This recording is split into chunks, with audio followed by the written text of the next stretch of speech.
Shalom, family. Welcome back to Soul Food. I pray you all are well. Today we'll be reading Numbers chapter 21.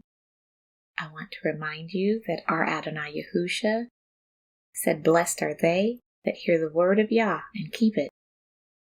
And I'd like to pray that Yahusha, our Adonai's example, continues to be our guide, and that the Ruach HaKodesh puts his words in our mouths and in our hearts, and that we as his people would honor his word with our actions, to give glory unto him this day and always.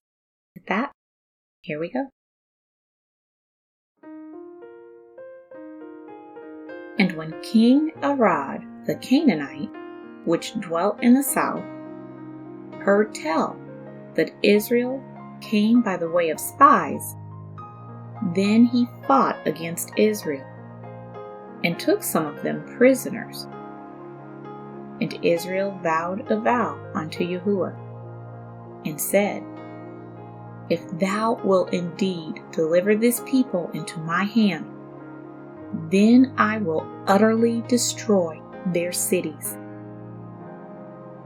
And Yahuwah hearkened to the voice of Israel, and delivered up the Canaanites, and they utterly destroyed them and their cities. And he called the name of the place Hormah. And they journeyed from Mount Hor by the way of the Red Sea, to compass the land of Edom. And the soul of the people was much discouraged because of the way. And the people spake against Yahuwah and against Moshe, "Wherefore have ye brought us up out of Egypt to die in the wilderness? For there is no bread, neither is there any water, and our soul loatheth this light bread." And Yahuwah sent fiery serpents among the people, and they bit the people, and much people of Israel died. Therefore the people came to Moshe and said, "We have sinned, for we have spoken against Yahuwah and against thee. Pray unto Yahuwah that he take away the serpents from us." And Moshe prayed for the people. And Yahuwah said unto Moshe, "Make thee a fiery serpent, and set it upon a pole. And it shall come to pass, that everyone that is bitten, when he looketh upon it, shall live." And Moshe made a serpent of brass, and put it upon a pole. And it came to pass, that if a serpent had bitten any man, when he beheld the serpent of brass, he lived. And the children of Israel set forward, and pitched in Ovoth.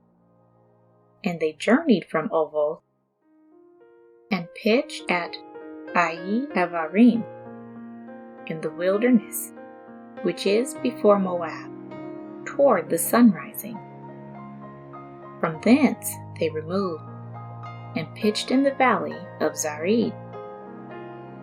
From thence they removed, and pitched on the other side of Arnon, which is in the wilderness that cometh out of the coast of the Amorites. For Arnon is the border of Moab, between Moab and the Amorites. Wherefore it is said in the book of the wars that Yahuwah, what he did in the Red Sea and in the brooks of Arnon, and at the stream of the brooks that goeth down to the dwelling of Ar, and lieth upon the border of Moab. And from thence they went to Beer. That is the well whereof Yahuwah spake unto Moshe, "Gather the people together, and I will give them water. Then Israel sang this song: Spring up, O well, sing ye unto it. The princes digged the well. The nobles of the people digged it, by the direction of the lawgiver, with their staves. And from the wilderness they went to Mattanah, and from Mattanah to Nahaliel, and from Nahaliel to Bamoth, and from Bamoth in the valley that is in the country of Moab to the top of Pisgah, which looketh towards Yeshimon. And Israel sent messengers unto Sihon, king of the Amorites, saying, Let me pass through thy land. We will not turn into the fields or into the vineyards. We will not drink of the waters of the well, but we will go along by the king's highway until we be past thy borders.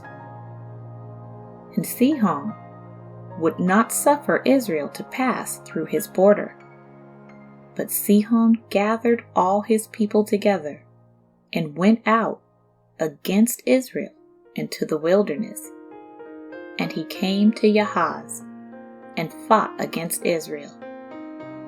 And Israel smote him with the edge of the sword, and possessed his land from Arnon to Yabbok, even unto the children of Ammon. For the border of the children of Ammon was strong. And Israel took all these cities, and Israel dwelt in all the cities of the Amorites in Heshbon, and in all the villages thereof. For Heshbon was the city of Sihon, the king of the Amorites, who had fought against the former king of Moab, and taken all his land out of his hand, even unto Arnon. Wherefore they that speak in Proverbs say, Come unto Heshbon, let the city of Sihon be built and prepared. For there is a fire gone out of Heshbon, a flame from the city of Sihon. It hath consumed Ar of Moab, and the lords of the high places of Arnon. Woe to thee, Moab! Thou art undone, O people of Hechmosh. He hath given his sons that escaped, and his daughters, into captivity unto Sihon, king of the Amorites. We have shot at them. Heshbon is perished, even unto Dibon, and we have laid them waste, even unto Nophah, which reacheth unto Medeba. Thus Israel dwelt in the land of the Amorites. And Moshe sent to spy out Yazer, and they took the villages thereof, and drove out the Amorites that were there. And they turned and went up by the way of Bashan, and Og the king of Bashan went out against them, he and all his people, to the battle of Edrei. And Yahuwah said unto Moshe, Fear him not, for I have delivered him into thy hand, and all his people, and his land, and thou shalt do to him as thou didst unto Sihon, king of the Amorites, which dwelt at Heshbon. So they smote him, and his sons, and all his people, until there was none left him alive, and they possessed his land.